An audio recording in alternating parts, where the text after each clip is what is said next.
Meus amados e queridos irmãos, a paz do Senhor Jesus. Eu sou o pastor Cleberson, coordenador e também monitor do nosso núcleo da idade 15-25 aqui em São Sebastião. E nós vamos agora fazer uma gravação de uma videoaula para nós estudarmos juntos a palavra do Senhor, fazermos exposição da sua palavra nessa disciplina tão maravilhosa que nós vamos estudar, que é as Epístolas Paulinas 1. Nós acabamos algumas semanas atrás os nossos estudos de Atos dos Apóstolos e agora nós vamos adentrar nas Epístolas Paulinas 1. Tenho certeza que através dessa videoaula você será abençoado, será edificado e com certeza vai crescer um pouco mais no conhecimento da palavra do nosso Deus. Eu te recomendo a acompanhar os nossos estudos com a apostila que você tem na sua casa, aos alunos do nosso núcleo, com a Bíblia, de preferência a Bíblia aberta. Hoje nós vamos estudar as cartas que o apóstolo Paulo escreveu à igreja, aos Romanos e aos Gálatas. Que maravilha! Então você deixa a Bíblia aberta aí na carta de Paulo aos Romanos, pegue a sua apostila.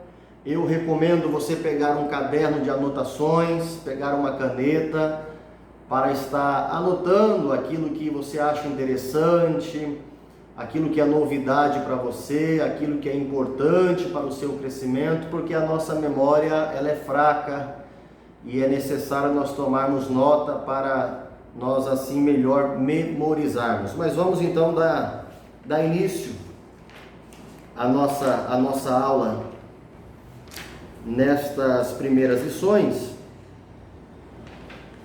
E eu tenho algumas informações aqui no início da nossa apostila que muitos alunos já ouviram em aulas anteriores, alguns não ouviram, mas é importante nós sempre ressaltarmos essas divisões da Bíblia Sagrada. Pastor, por que é usado o termo epístolas paulinas? Nós bem sabemos que a Bíblia ela é um livro. Na verdade é uma coleção de livros chamado Bíblios, que é do grego, e esta Bíblia que nós temos, ela tem 66 livros, sendo 39 do Antigo Testamento, 27 do Novo Testamento, e esses livros, para facilitar os seus estudos, a teologia contemporânea dividiu ele em grupos.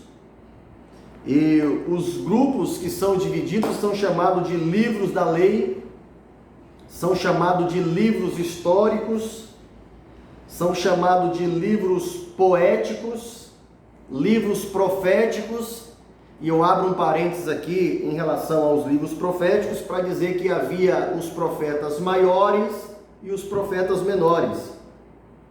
Depois há um grupo de livros chamado de os evangelhos, que não é 4 evangelhos, é um evangelho de Jesus Cristo, escrito por 4 autores, segundo visões que eles tiveram nas suas épocas. E temos também as epístolas e o Apocalipse. As epístolas, nós vamos encontrar 21 epístolas na Bíblia, sendo elas 13 epístolas do apóstolo Paulo. E hoje nós vamos começar a estudar as Epístolas Paulinas 1, que vai abordar os assuntos inseridos no livro que o apóstolo escreveu aos Romanos e aos Gálatas. Então você que tem a sua apostila na sua casa, você pode estar acompanhando as leituras que vamos fazer. A minha edição é uma edição um pouco mais anterior a essa que vocês possuem hoje, mas o conteúdo ele é o mesmo. A título de informação, existe uma definição que o escritor da apostila traz sobre a palavra epístola na sua etimologia. E ele diz assim: Etimologicamente, a palavra epístola, ela provém do prefixo grego epi, que significa por cima, mais o substantivo estola, que significa manta. Conta-se que na época da igreja primitiva, as cartas eram colocadas nas bolsas que ficavam nas duas pontas de uma manta. Essa manta era colocada sobre o lombo do jumento, que as levava ao destinatário. Então, neste caso, epístola era o recipiente que levava as cartas, ou seja, as bolsas.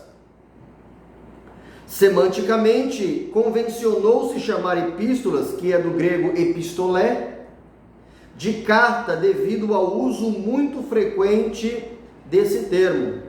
Lembremos que o Novo Testamento foi escrito em grego e Paulo usa a palavra carta em 1 Coríntios, no capítulo 5, versículo de número 9.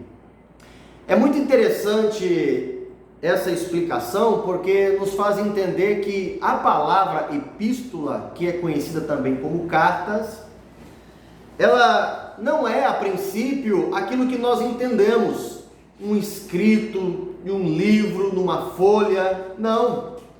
A palavra epístola, segundo o comentarista está nos ensinando, ela vem de dois termos grego, que é epi, que é por cima, e estola, que é manta. Por quê? Porque naquela época, quando os viajantes queriam levar uma carta ao destinatário, eles colocavam um tipo de uma manta sobre o lombo de um jumento, e em cada ponta daquela manta era colocada uma bolsa de couro. Então, aquele recipiente da manta com a bolsa de couro, que era chamado de epístola, é o que portava um escrito, um documento. Então, etimologicamente, epístola não era exatamente a carta escrita, mas sim o recipiente que transportava as escrituras ou um documento escrito para o destinatário. Porém, o comentarista diz que semanticamente isso começou a se tornar muito comum e convencional chamar epístola de cartas, que são as escrituras que eram feitas para levar para os destinatários. Isso aqui é só um ponto para nós ressaltarmos a título de informação, para que você entenda o significado da palavra epístola no seu termo etimológico. Muito bem.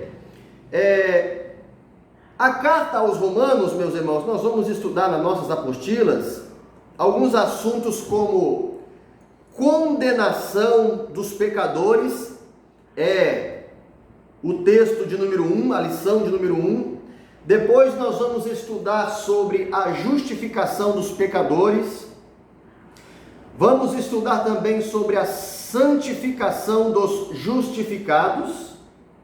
Vamos ver também dentro desta carta a dispensação de Israel e também exortações práticas, como por exemplo, somos membros do corpo de Cristo, com relação às autoridades terrenas, com relação aos crentes fracos e usando aqui exemplos de Cristo. Eu quero aqui entrar na introdução da nossa apostila. Você pode acompanhar aí na sua apostila a introdução à epístola aos Romanos. A título de informação, a epístola aos Romanos, ou carta aos Romanos, como alguns preferem, ela foi escrita na cidade de Corinto. Isso aconteceu no ano 58 da nossa era cristã, em meados do mês de fevereiro, na casa do irmão Gaio.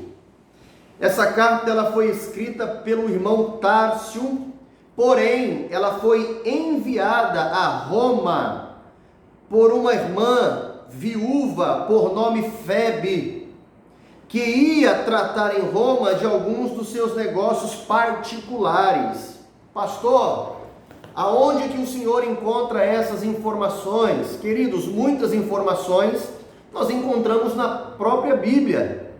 Outras informações nós adquirimos de historiadores, pesquisadores, que registraram alguns fatos históricos dos tempos primitivos. Por exemplo, algumas dessas informações que eu acabei de mencionar, a própria Bíblia, ela nos traz essa informação. Pega a sua Bíblia aí e abra ela no capítulo de número 16 da carta que estamos estudando aos Romanos, capítulo 16 da carta aos Romanos, o versículo de número 1 e 2, olha o que o apóstolo Paulo diz: recomendo-vos, pois, a Febe, esta irmã que foi enviar a carta, nossa irmã, a qual serve na igreja que está em Cencreia. O versículo 2, Paulo pede para a igreja para que a recebais no Senhor, como convém aos santos, e a ajudeis em qualquer coisa que de vós necessitais, porque tem hospedado a muitos, como também a mim mesmo.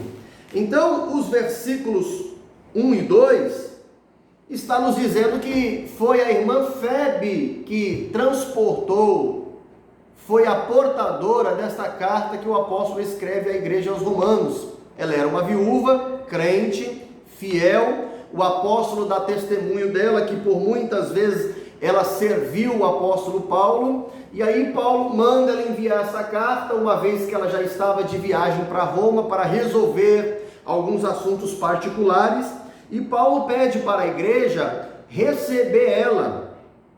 De que forma? Receber no Senhor, como convém os santos, ajudando, auxiliando ela nas suas necessidades, porque ela tinha hospedado a muitos, inclusive o próprio apóstolo Paulo. Por ela ser viúva, ela era uma pessoa desprovida de muitas necessidades. Então, os irmãos de Roma foi orientado para auxiliar ela nas suas necessidades. Então, a própria Bíblia dá essas informações. Olha lá no versículo de número 22 e também versículo de número 23. Paulo diz assim: eu, Tércio, que escrevi esta carta, vos saúdo no Senhor.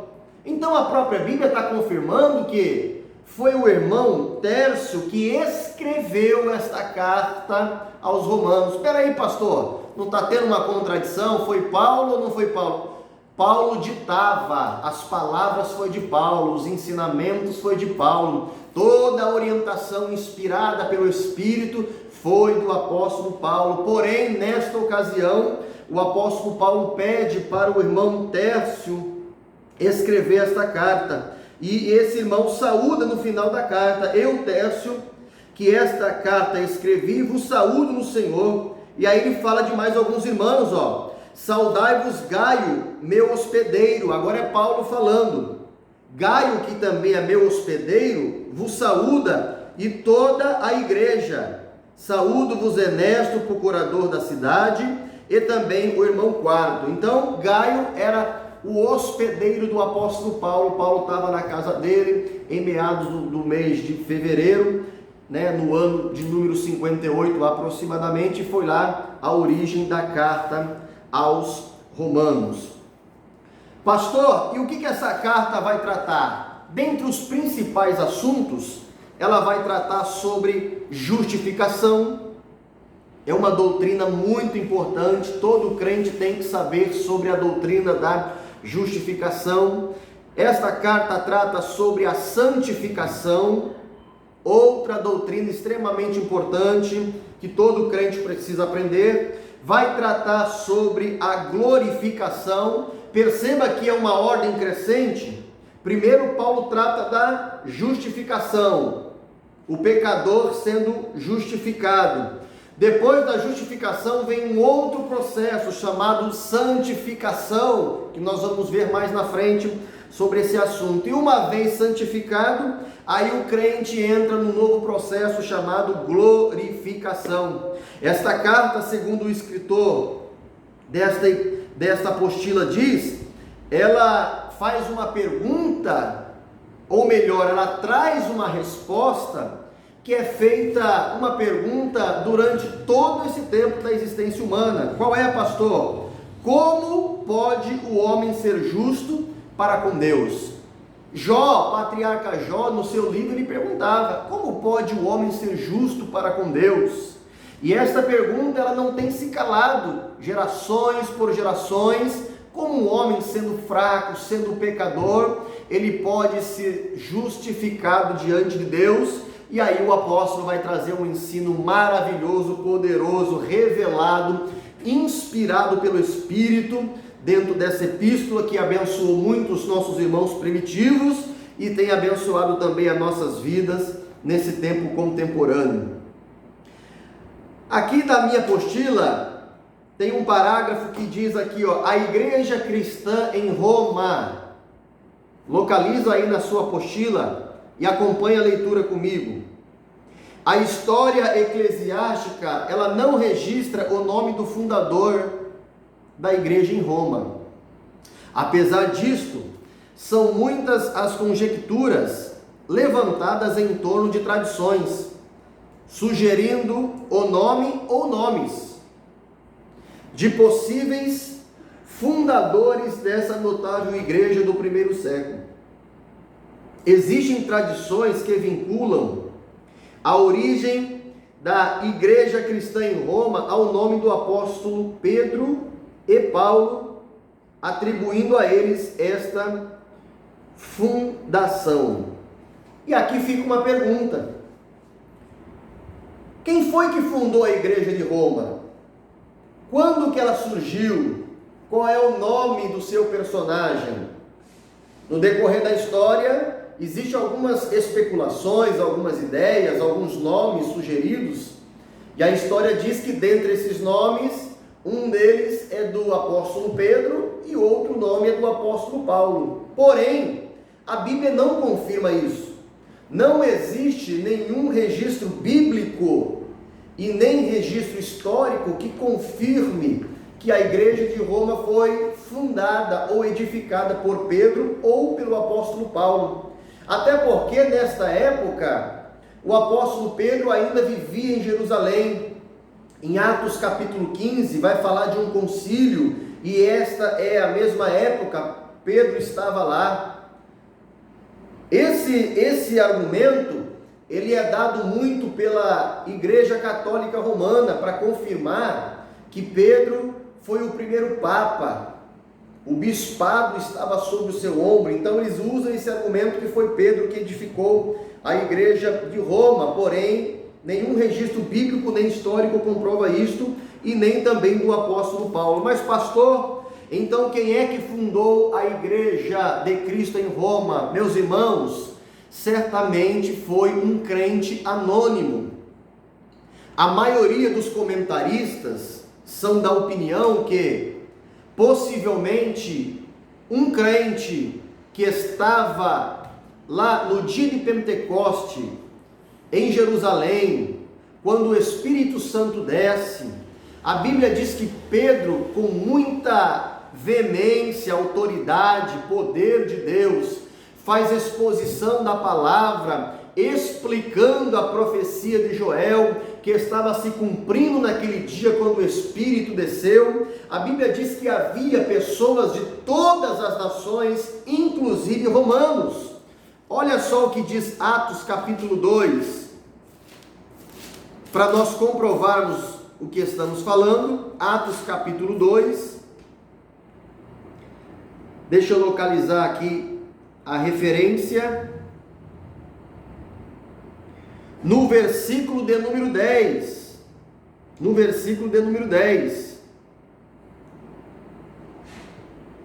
deixa eu ler a partir do verso 8. Como, pois, o ouvimos, é a o povo falando que ouvia os crentes falarem línguas nos seus idiomas. Como, pois, os ouvimos cada um na nossa própria língua em que somos nascidos? E aí vai falar das suas localidades: pardos e medos, elemitas, e os que habitam na Mesopotâmia, e Judéia, e Capadócia, e Ponto, e Ásia. Verso 10, e Frígia, e Panfilha, Egito, e partes da Líbia, junto a Cirene, e forasteiros romanos. Olha aqui o que a Bíblia está dizendo: forasteiros romanos, tanto judeus como também prosélitos. Então havia forasteiros romanos, havia tanto judeus quanto prosélitos e tantas outras pessoas de várias localidades. Então é bem possível que uma dessas pessoas que foram impactadas pelo poder do Evangelho, convencidas pelo Espírito Santo, vai para Roma e lá edifica uma igreja. Lembrando que a igreja não era um templo, um edifício como esse que nós temos na época. As igrejas, elas eram fundadas em casas, dentro de famílias, com poucas pessoas, mas era lá que a palavra do Senhor era ensinada, difundida, e o Espírito Santo trazia cura, libertação e tantas outras coisas. Então, um crente anônimo que a gente não conhece, não sabe o seu nome, possivelmente foi a pessoa que Deus usou para edificar a sua igreja naquela cidade que era a capital do Império Romano. Portanto, a gente não precisa ter nome para fazer a obra de Deus. Nós não precisamos ter fama para fazer a obra do Senhor. Nós não precisamos de status. Nós não precisamos de seguidores. Nós precisamos ser impactados pelo Evangelho. Precisamos ser cheios do Espírito Santo. Precisamos ser conduzidos por essa força espiritual. Ainda que o nosso nome não esteja registrado na galeria dos homens da terra, com certeza o nosso nome vai estar registrado na galeria dos heróis da fé lá no céu, e com certeza haverá uma grande recompensa para as nossas vidas. Então, acredita-se que foi dessa forma que a igreja de Roma surgiu em meados daqueles anos. Vamos dar continuidade aqui à leitura da nossa apostila. Vamos adentrar no texto de número 1. Você pode acompanhar aí a leitura na sua apostila. O texto de número 1, ele diz que o tema da epístola aos Romanos é a justificação pela fé. Que doutrina poderosa! Justificação pela fé. Nela vemos a revelação da justiça de Deus aos homens e a aplicação desta sua necessidade espiritual. Seu tema é assim basilar em toda a experiência cristã, pois ninguém pode entrar em contato com Deus senão depois de estabelecida uma via de acesso adequada. Esta epístola dirige-se especialmente aos gentios. No próximo parágrafo diz: nesta epístola, Paulo declara ser apóstolo dos gentios, apresenta um esboço e a história religiosa do mundo gentil como prelúdio da revelação que Deus lhe dera. Afirma que a salvação é também para os gentios e que não há distinção entre judeu e grego no que diz respeito à fé cristã.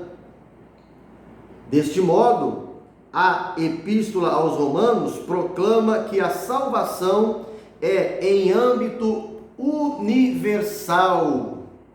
A evolução deste tema pode ser observada no esboço proposto apresentado a seguir aqui na nossa apostila. Então, se você está com a sua Bíblia aí perto de você, abra ela no capítulo de número 1 aos Romanos e vamos meditar nos primeiros versículos que o apóstolo Paulo orienta a ser escrito a esta igreja. E olha como que Paulo se apresenta. Paulo diz assim, Paulo, servo de Jesus Cristo, chamado para apóstolo e separado para o Evangelho de Deus. Olha que coisa tremenda. Ele se apresenta como servo de Jesus Cristo e chamado para apóstolo. Esta palavra servo, ela não tem essa conotação que nós entendemos como alguém que acompanha Jesus só para desfrutar dos benefícios e privilégios que o Evangelho pode dar. Por que o senhor diz isso, pastor? Porque eu vejo muita gente reivindicando algumas coisas e usando essa expressão: eu sou servo de Deus, Deus tem que fazer isso, Deus tem que fazer aquilo, eu não aceito essas condições porque eu sou servo de Deus. E parece que esse título de ser servo de Deus, ela cai como uma obrigatoriedade de Deus fazer tudo o que a gente quer. E a bem da verdade, o termo servo dentro da raiz grega significa doulos, vem da palavra doulos do grego, que representa prisioneiro, representa algemar e representa estar ligado. O que isso quer dizer? Um doulos naquela época representava ser escravo de alguém. Quando alguém dizia assim, eu sou um doulos, ele estava dizendo, eu estou ligado a alguém, eu estou preso em alguém, eu estou algemado em alguém, eu estou escravo de alguém. Portanto, escravo, alguém que está preso, alguém que está algemado, alguém que é prisioneiro, ele não faz o que ele quer, ele não vai aonde ele quer, ele não faz as coisas quando ele quer. Pelo contrário, ele tem um Senhor que manda ele fazer as coisas, um Senhor que tem domínio sobre ele. Então, quando Paulo diz que ele é servo, ele está dizendo, eu sou um doulos, eu sou escravo de Jesus, eu sou prisioneiro de Jesus, eu estou ligado em Jesus. Por isso ele dizia nas suas epístolas, não vivo mais eu, mas Cristo que vive em mim. Eu não faço mais a minha vontade, mas sim a vontade do Eterno. Que palavra maravilhosa! Eu não sei o teu coração, mas o meu coração arde quando as Escrituras começam a ser reveladas para nós entendermos a posição de um cristão como servo de Deus. Eu, como servo de Deus, eu estou ligado a Ele. Aonde Jesus vai, eu tenho que ir. Aonde Jesus me ordena estar, eu tenho que estar. O que Ele manda eu falar, eu tenho que falar. Eu estou preso, eu estou ligado com Cristo, eu estou escravo dEle. Oh glória! Por isso, as Escrituras nos ensinam que a vontade soberana de Deus sempre deve prevalecer sobre nós e não as nossas vontades. E aí ele continua dizendo que foi chamado para o apostolado. É outra observação que eu quero fazer.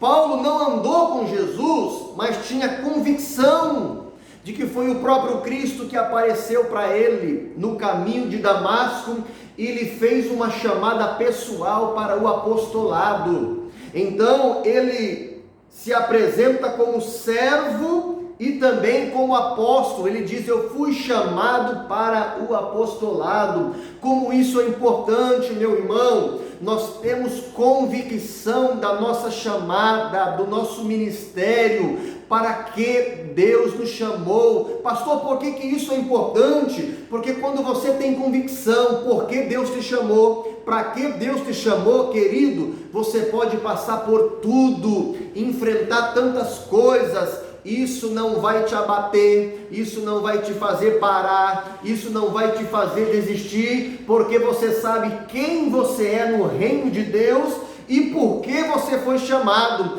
Não importa se para muitos na época Paulo ele era pequeno, era fraco, não era apóstolo, não tinha autoridade, não tinha conhecimento, não tinha autoridade para ensinar algumas igrejas como a de Corinto, que ele foi muito perseguido. Não importa o que Paulo era na cabeça das pessoas, o importante é o que Paulo era na mente dele. E ele dizia assim: eu fui chamado para ser apóstolo. Se você ter convicção na sua mente para que você foi chamado, não importa o que os outros pensam de você, a obra vai acontecer, o ministério vai acontecer, aleluia, o plano de Deus vai se realizar e Deus vai ser glorificado. Tem hora que nós temos que fazer como Saul disse, quando alguém começou a acreditar: mas Saul, filho de Quis, da tribo de Benjamim, e a Bíblia diz que Saul se fez como surdo para não ouvir aqueles comentários negativos, para que ele não fosse afetado com aquelas palavras. Isso é maravilhoso, saber quem nós somos, saber para que nós fomos chamados. E ele diz que ser apóstolo, ele foi separado para quê? Para o evangelho de Deus. Olha que coisa interessante, ele primeiro foi chamado e depois foi separado. Ah, meu irmão, são etapas da vida. Ele diz: eu fui chamado e depois eu fui separado, porque ninguém pode ser separado sem antes primeiro ser chamado. Deus primeiro chama, e aí nesse processo de chamar, Deus ensina, Deus capacita, Deus traz experiência, maturidade, Deus enche do seu espírito e depois Deus separa. Porque quando a gente é chamado, a gente vem muitas vezes sem preparo, a gente vem muitas vezes não com uma vida plena do espírito, a gente vem precisando aprender de Deus, mas depois que Deus nos ensina, aí Ele também nos separa. Lembra daquele milagre que a viúva lá do profeta fez, quando o profeta orientou, o profeta Eliseu orientou: olha, pega vasos emprestados, enche ele e depois separa. Olha que coisa linda, olha que revelação poderosa. Primeiro você enche o vaso e depois você separa ele. Primeiro Deus te chama para te encher e depois Deus te separa para te usar.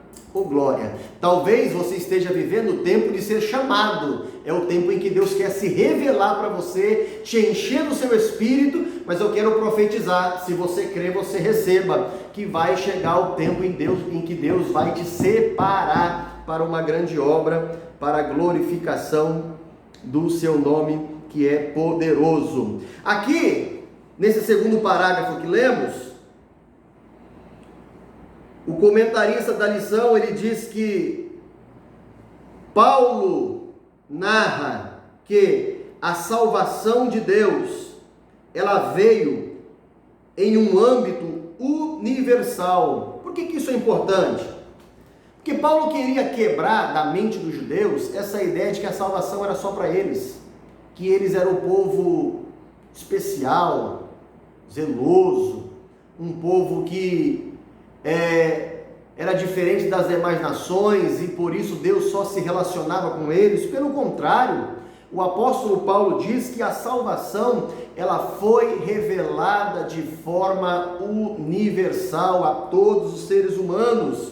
É claro que Deus escolheu um homem chamado Abraão, e desse homem Deus gerou 12 tribos, e dessas tribos Deus fez uma nação, e era dessa nação que Deus ia levantar o Salvador, e Deus ia espalhar salvação para todas as nações. Porém, no plano de Deus, na mente de Deus, sempre foi da sua vontade salvar toda a humanidade, não somente uma pessoa, não somente uma tribo, não somente uma nação, mas toda a humanidade. E existe aqui algumas referências que eu quero compartilhar com você, e eu gostaria que você tomasse nota. Pegue aí uma caneta, pegue aí o seu caderno de anotações. Não é aquele caderninho bagunçado, não, que depois você vai procurar, não vai conseguir encontrar, não. Pegue um caderninho que você veja que está organizado, que você olhe e fale: não, esse caderno é só para mim anotar, informações do curso teológico, dos cultos de ensino, de alguma mensagem que eu ouço, e eu acho relevante algumas informações e eu quero anotar para o meu elevo espiritual. Então pegue aí o seu caderno, a sua caneta e anote essas referências. Lá em Gênesis, capítulo de número 12, Gênesis capítulo 12, no versículo de número 3, olha a promessa que o Senhor Deus fez a Abraão. Gênesis capítulo 12 e o versículo de número 3. Eu quero ler de forma rápida, porque tem outros versículos para estar compartilhando com os irmãos. 12:3. O Senhor disse a Abraão: e abençoarei os que te abençoarem, e amaldiçoarei os que te amaldiçoarem, e em ti serão benditas todas as famílias, não de Israel, mas todas as famílias da terra. Isso quer dizer que em Abraão, pela nação de Israel, o plano de Deus era fazer nascer o Salvador, para que todas as nações da terra fossem alcançadas por essa tão grande salvação. Olha o que diz também em João, que é o texto áureo. Eu sei que você já conhece de cor e salteado, mas eu faço questão de abrir nessa referência bíblica, João capítulo 3, e o versículo de número 3, que é o texto áureo da Bíblia Sagrada. Olha o que diz a palavra: porque Deus amou o mundo de tal maneira que deu seu Filho unigênito, para que todo aquele que nele crê não pereça, mas tenha a vida eterna. Parte A do verso: Deus amou o mundo. Deus amou o quê? Se você pode repetir aonde você me assiste, repita comigo: Deus amou o mundo. Isso quer dizer que Deus amou todas as nações. Deus amou o Brasil, Deus amou o estado de São Paulo, Deus amou o nosso litoral, Deus amou a sua vida e toda a sua casa. Por isso o plano de salvação chegou até nós. Não era algo restrito para os judeus. Deus amou o mundo a ponto de dar o seu Filho. Deixa eu citar uma outra referência bíblica para os irmãos. Atos capítulo 2, na pregação do apóstolo Pedro, no seu versículo de número 21, Atos 2, olha o que diz o versículo de número 1: e acontecerá que todo aquele que invocar o nome do Senhor será salvo. Não coloca limites de pessoas, não coloca limites de nações. O texto é bem claro em dizer que todo aquele que invocar, rico, pobre, seja brasileiro, seja judeu, seja grego, seja romano, seja leigo, seja intelectual, seja quem for, se invocar o nome do Senhor, será salvo. Ainda no capítulo 2, no versículo de número 39, Pedro pregando no dia de Pentecostes, no verso 39 ele diz: porque a promessa vos diz respeito a vós, aos vossos filhos, e a todos os que estão longe, a tantos quanto Deus nosso Senhor chamar. Que coisa maravilhosa! Pedro está dizendo que o derramamento do Espírito Santo era uma promessa que estava sendo se cumprida, estava se cumprindo, e essa promessa poderia ser desfrutada por eles, pelos seus filhos, por todos os que estão longe, e tantos quanto Deus os chamar. Deus te chamou? Oh glória! Deus me chamou, eu estava longe, mas eu fui chamado por essa tão grande salvação, e a promessa do Espírito Santo desceu para a minha vida, desceu para a tua vida. É por isso que o nosso coração se alegra quando a gente estuda a palavra, quando a gente dobra o joelho para falar com o Eterno. Nosso coração arde. Por quê, pastor? Porque o Espírito Santo nos alcançou e estávamos longe, mas fomos chamados para desfrutarmos dessa tão grande salvação. Olha o que Paulo diz no capítulo 5 da sua segunda carta aos Coríntios, capítulo de número 5 e o verso de número 19. Glória a Deus. Isto é, Deus estava em Cristo, reconciliando consigo o mundo, não lhe imputando seus pecados, e pôs em nós a palavra da reconciliação. Nós bem sabemos que o homem, por conta do pecado, se afastou de Deus. Agora Paulo está dizendo que o mundo, não só Israel, não só uma tribo, não só um povo, não só os descendentes de Abraão, mas Deus reconciliou o mundo, trouxe o mundo para perto dele, por intermédio de Cristo Jesus, não imputando os nossos pecados, mesmo nós não sendo merecedores, como diz Paulo ainda aos Romanos, Deus deu seu Filho unigênito por nós, mesmo nós sendo ainda pecadores, aleluia, esta prova de amor ela foi feita. Então nós vemos que o amor de Deus foi revelado para toda a humanidade. E para encerrar, dentro desse assunto, eu quero falar mais uma referência que está em Gálatas, capítulo de número 3, e o versículo de número 16.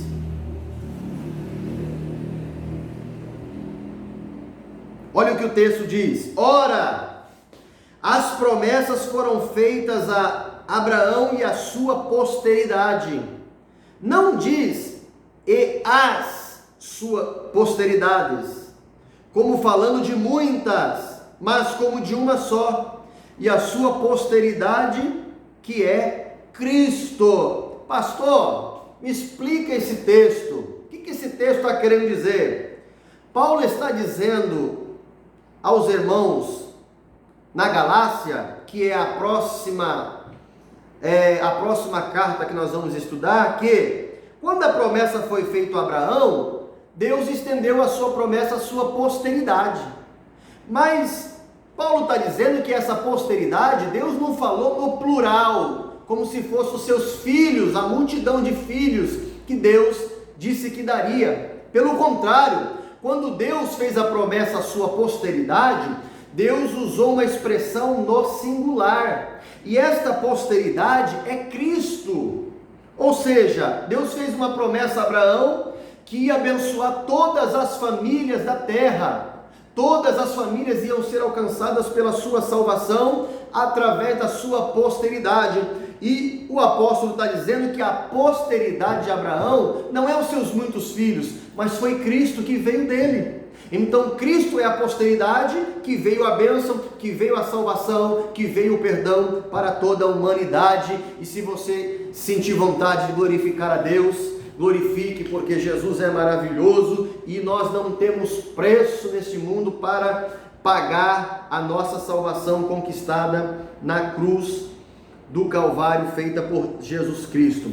Volte lá no capítulo ainda de número 1 de Romanos, para nós meditarmos no versículo de número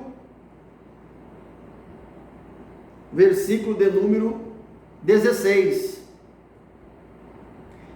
O versículo de número 16, Paulo diz assim, porque não me envergonhe do evangelho de Cristo, pois é o poder de Deus para a salvação de todo aquele que crê, primeiro do judeu e também do grego. Por que Paulo dizia que ele não se envergonhava? Porque Paulo era um doutor. A história diz que Paulo era poliglota, falava vários idiomas. Paulo era culto. Paulo vinha de uma família de um poder aquisitivo muito bom. Paulo cresceu aos pés de um dos maiores mestres e rabinos de Israel. Paulo era conceituado. Paulo tinha um bom nome. Paulo, ele era uma pessoa nobre, uma pessoa que tinha uma grande influência na sua sociedade. Mas a Bíblia diz que o dia que ele se encontrou com Cristo no caminho de Damasco, que a glória de Deus foi tão grande que ele caiu ao chão, a ponto de perder a sua visão. Mas que coisa tremenda, né?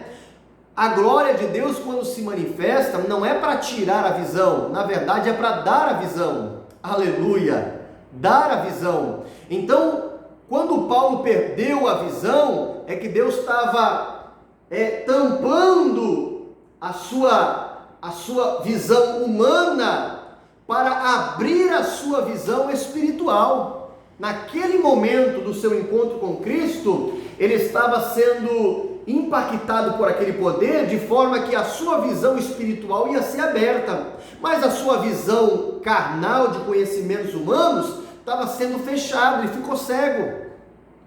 E a história bíblica diz que depois dessas experiências ele se entregou ao Evangelho, e aí ele diz que tudo aquilo que ele aprendeu ele tinha como escória, ou seja, algo sem valor, algo insignificante, e ele rejeitou, ele deixou de lado por causa dessa revelação chamada graça por intermédio do Evangelho. E isso foi algo tão poderoso dentro dele, que ele falou assim: olha, eu não me envergonho do Evangelho. Não importa se eu vou perder a popularidade, não importa se eu não vou ser mais conceituado, não importa se eu vou perder os meus amigos, não importa se a minha família vai ser criticada, se eu vou ser humilhado, perseguido, nada disso me importa, porque eu não terei vergonha do Evangelho a partir de agora. Por quê? Porque ele é o poder de Deus, oh glória! Ele é o poder de Deus para salvar. Tudo que a humanidade precisa de salvação, e a salvação só pode vir por intermédio do poder de Deus revelado pelo Evangelho que está inserido nessas Escrituras. Agora deixa eu compartilhar contigo. Eu sei que talvez alguns já ouviram, mas o significado dessa palavra poder, dentro da língua grega, significa dinamite, que vem da palavra dunamis. Então poder vem da palavra grega dunamis, que significa dinamite, autoridade para agir.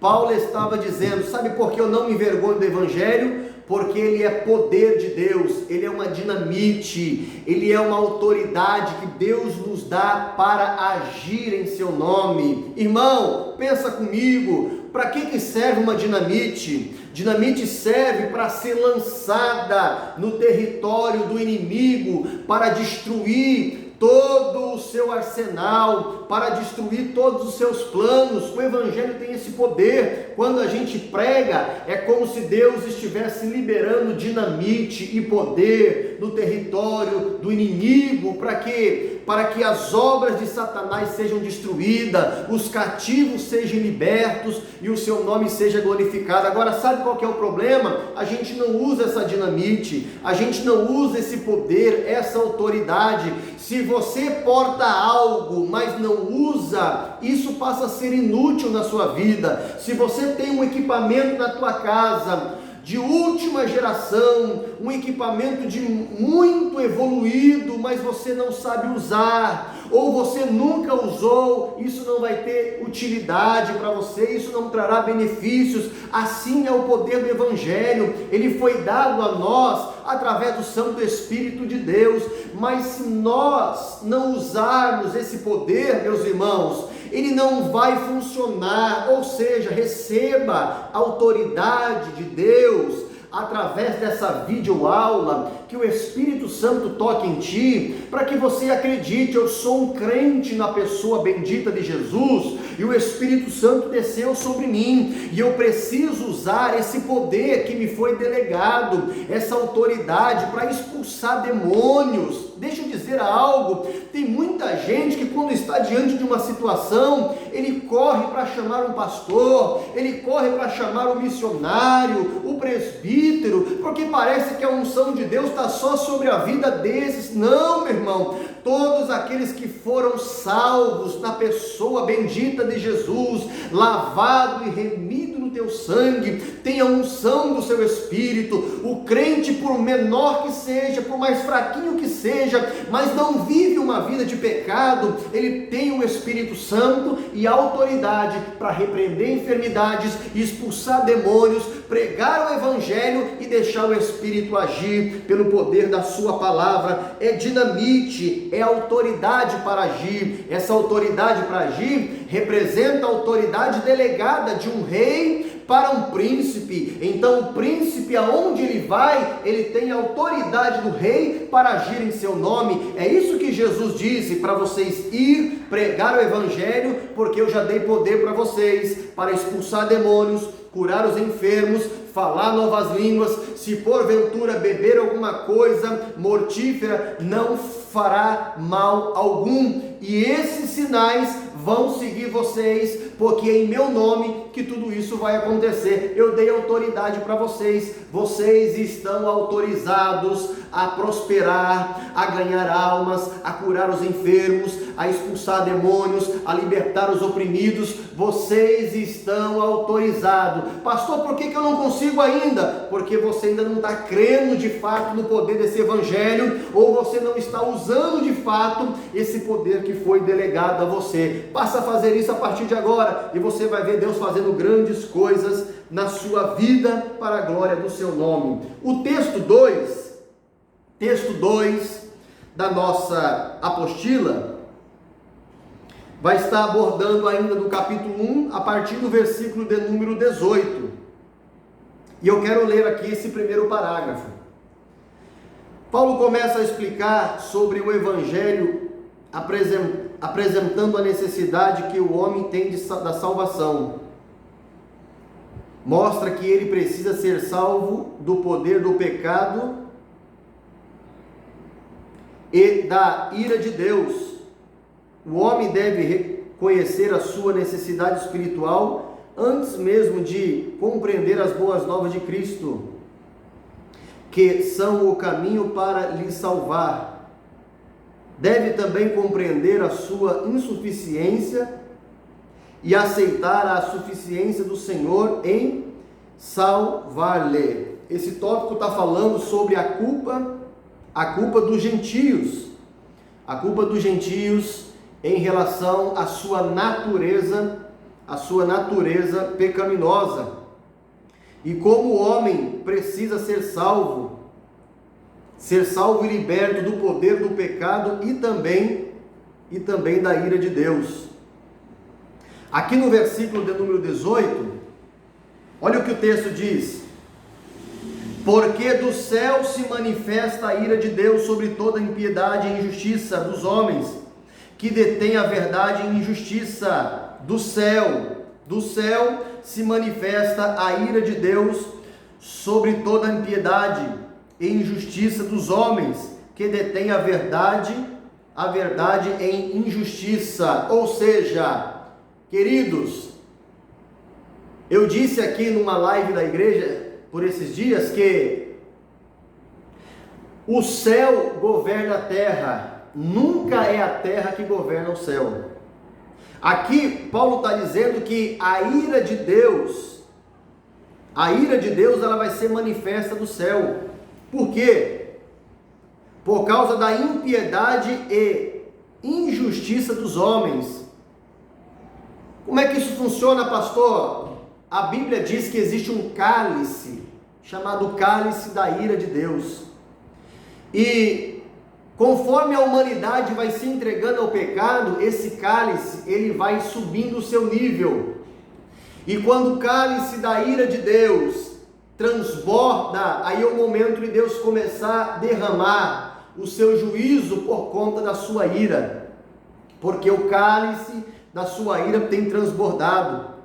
E já naqueles tempos o apóstolo dizia que a ira de Deus, ela está se manifestando do céu sobre toda a humanidade por causa da sua impiedade e injustiça. Por quê? Porque o homem tem trocado a verdade em injustiça. E não é isso que nós estamos vivendo?